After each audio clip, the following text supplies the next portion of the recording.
Bom, nós vamos dar início ou seguir a matéria. Hoje nós estamos na nossa segunda aula sobre o Pentateuco. Semana passada nós demos início a essa matéria de muita importância, porque trata-se da construção do cenário bíblico, a começar pelos primeiros 5 livros da Bíblia, chamado de Pentateuco. Só relembrando, o termo Pentateuco significa os 5 rolos, ou os 5 livros. E diante disso nós estamos aqui para dar seguimento a essa matéria. Semana passada nós demos início fazendo um breve comentário acerca do livro do Gênesis. Aliás, qual que é o significado do termo Gênesis mesmo?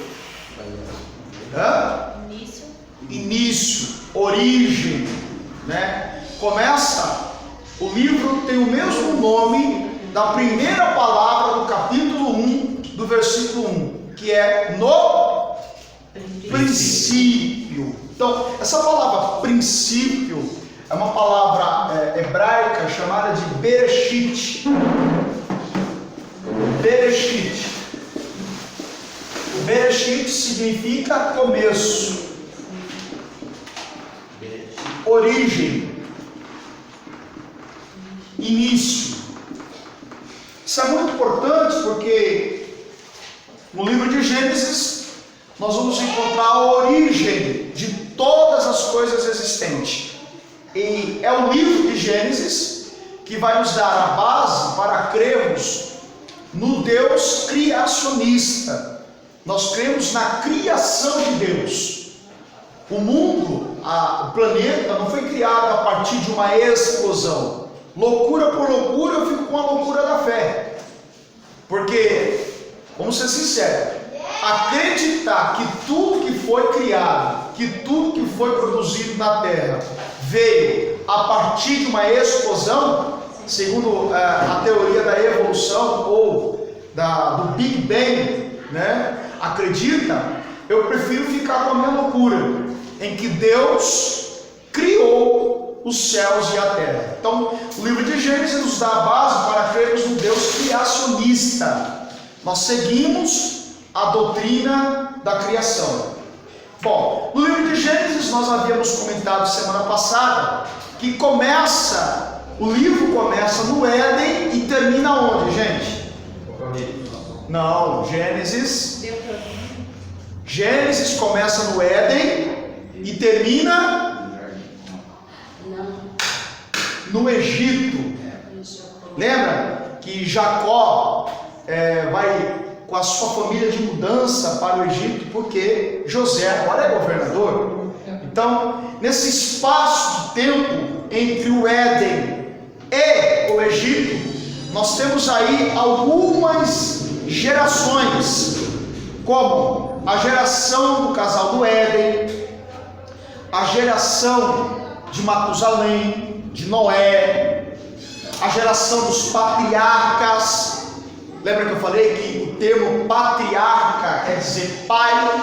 Então, os patriarcas como Abraão, Isaac, Jacó. Jacó tem 12 filhos, que é chamado também de patriarcas. A partir desses 12 filhos, aliás, Jacó tem 13 filhos, 12 homens e uma mulher. Mas é a partir dos 12 filhos homens que nós vamos ter a conjunção e a construção das 12 tribos de Israel, que vai dar origem ao povo, a uma nação, que com a ida de José para o Egito, e agora como governador, José agora vai abrir esse espaço para que o povo de Deus se desenvolva no Egito.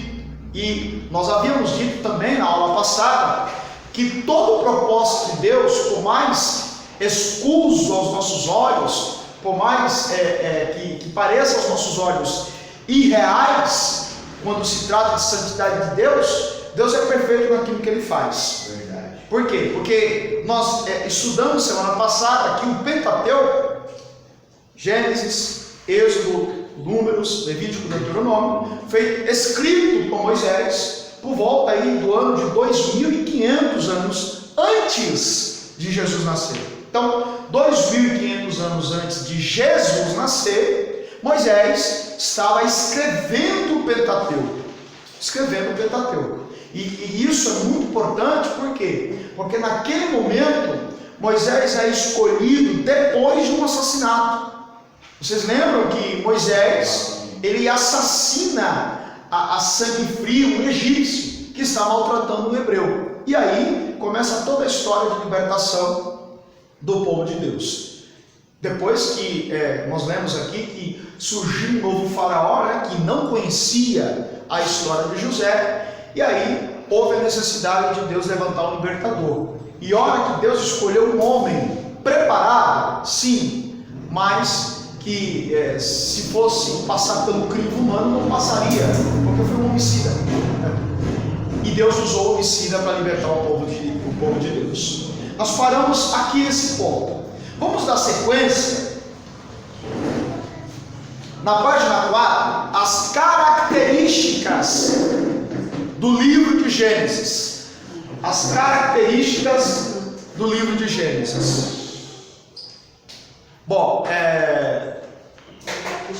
não vai ter um Benjamin, não? Mais atenção? Bom, nós vamos dar sequência. Os alunos que estão à distância só nos aguarde aí. Bom, na página 4, as características do livro de Gênesis. Acompanhe comigo. No Gênesis, sempre busca-se explicar a origem de tudo. A origem do homem e da mulher, do relacionamento homem-mulher, do casamento, das dificuldades do trabalho, do mal, da inveja, da violência, da poligamia, das cidades, dos aspectos culturais, da corrupção humana, das nações, das várias línguas. Tudo isso nós encontramos no livro de Gênesis. Bom, continuando, acompanhe comigo aí na sua apostila. Nos primeiros capítulos do Gênesis, vemos uma avalanche de pecado. A cada momento cresce mais a corrupção. Inicia-se com o primeiro casal, que como castigo são expulsos do paraíso. Mas ainda assim, Yahvé manifesta sua graça na promessa que a descendência da mulher esmagaria a cabeça da serpente. Isso aqui é um ponto interessante, porque o problema não estava no fruto, né? E aí o homem elabora e idealiza a questão da maçã, né? Que supostamente Adão e Eva, eles teriam comido a maçã do pecado. Gente, a Bíblia não especifica qual foi o fruto proibido. A Bíblia focaliza a obediência. O problema não está no fruto. O fruto não tinha lá o vírus do pecado. O que estava em jogo é a questão da obediência. Obediência. Mas, se alguém quer descobrir qual foi o fruto que Adão e Eva teriam comido, a Bíblia dá uma indicação, né? O livro de Gênesis dá uma indicação. Não diz o que é, mas dá a entender. Por exemplo, vocês lembram, né? Vocês que são leitores da Bíblia, vocês que são pesquisadores da Bíblia, aqui gente, ó, pesquisadores da Bíblia, vamos lá. Quando Adão e Eva comeram o fruto proibido, e eles viram que estava luz, eles fizeram para si aventais. Quem lembra? Eles fizeram E de qual folha eram esses aventais? Da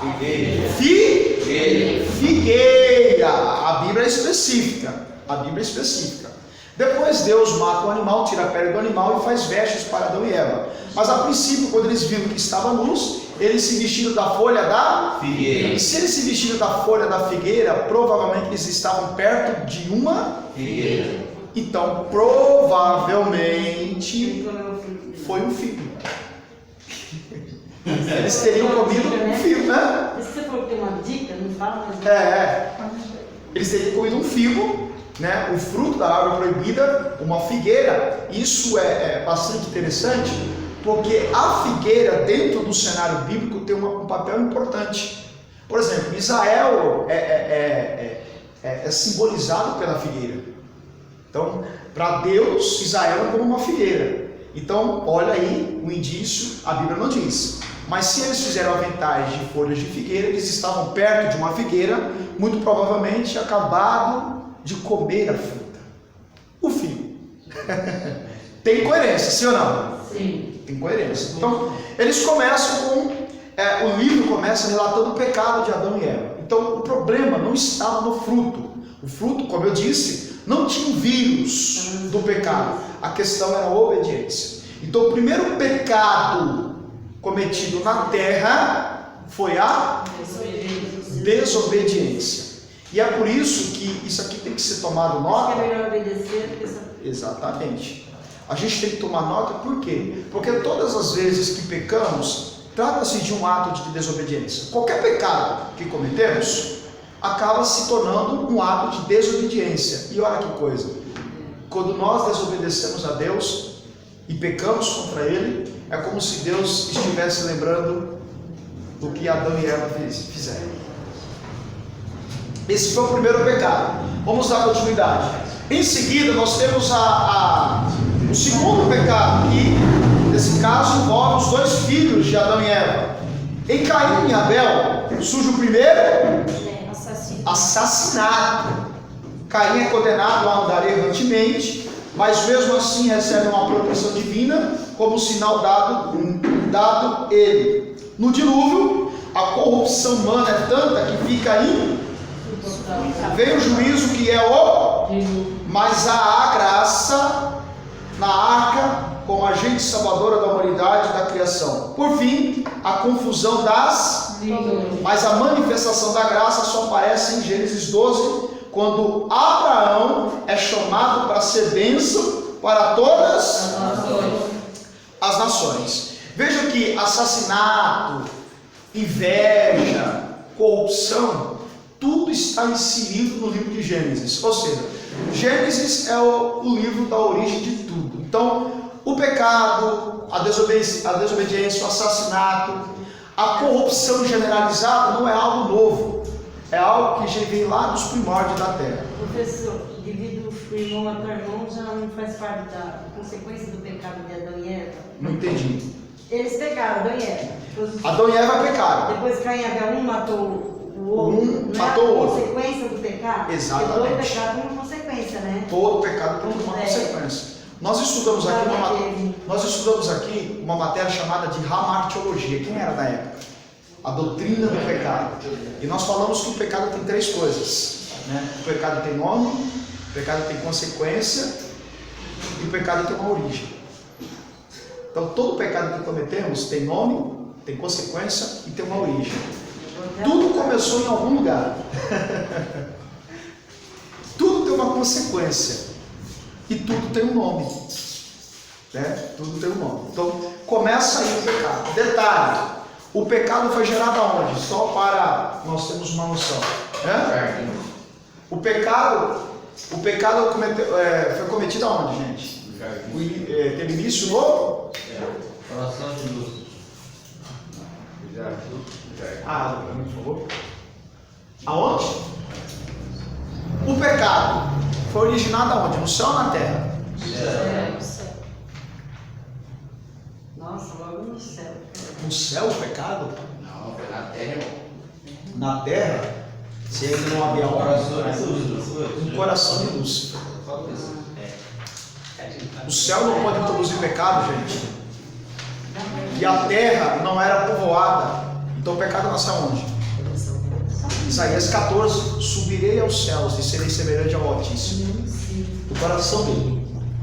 Mas por aí em diante o pecado migrou sobre a terra.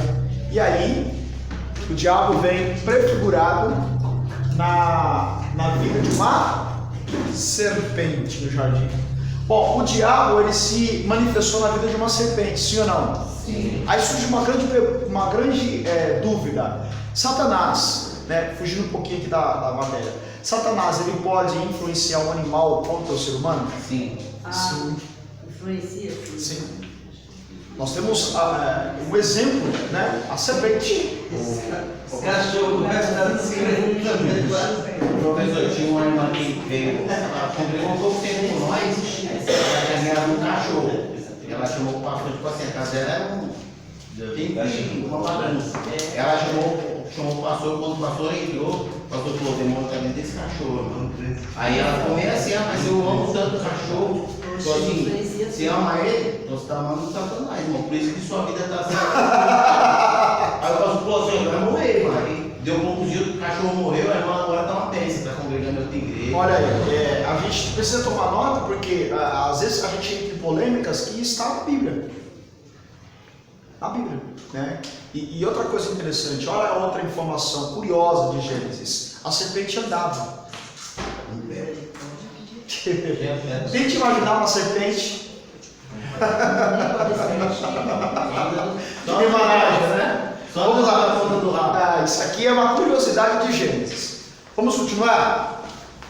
Bom, os discursos divinos, estou na página 4, demonstram que a vida dos patriarcas é um grande itinerário. Abraão dá o início nessa caminhada. Jacó faz um caminho circular. E José representa o início de volta final.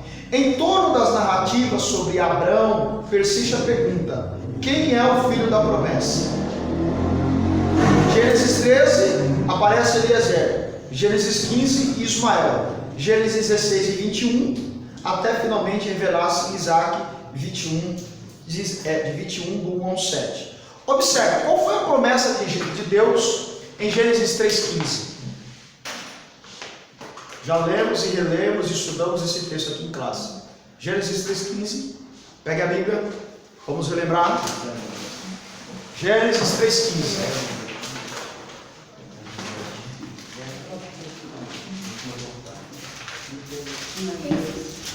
Gênesis 3,15.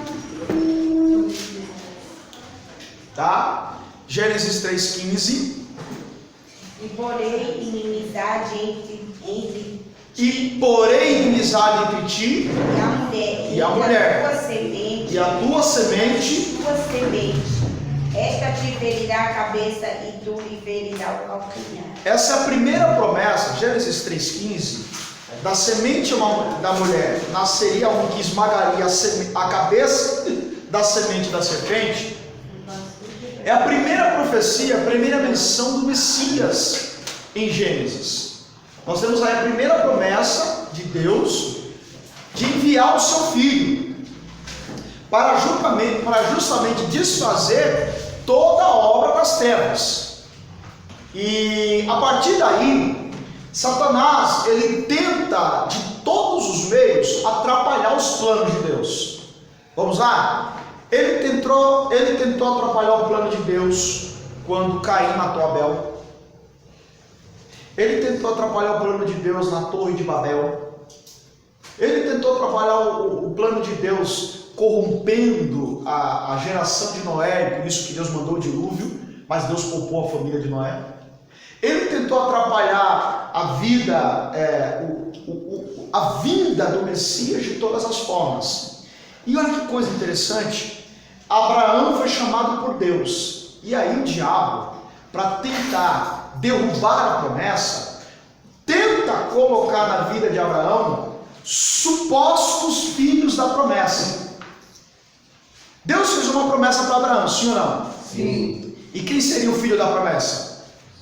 Isaac. Mas aí Satanás trouxe a ideia de um suposto filho da promessa. Primeiro com Eliezer, servo de Abraão. Depois Ismael. Vejam as sugestões de Satanás. Abraão, eu estou parafraseando Gênesis. Abraão, você vai ser pai, você vai ser pai do filho da promessa. Só que você já está velho. Eu vou sugerir Eliezer. Não é Eliezer. Eu vou sugerir Ismael. Mas não é Ismael. Aqui nós temos uma somatória de indicativos de Satanás somado à vontade do homem. Abraão já é velho, Sara já não tem condições de gerar. Surge a primeira sugestão, Eliezer, o Damasceno. Por que vocês acham que Gênesis faz essa colocação? Eliezer, o Damasceno.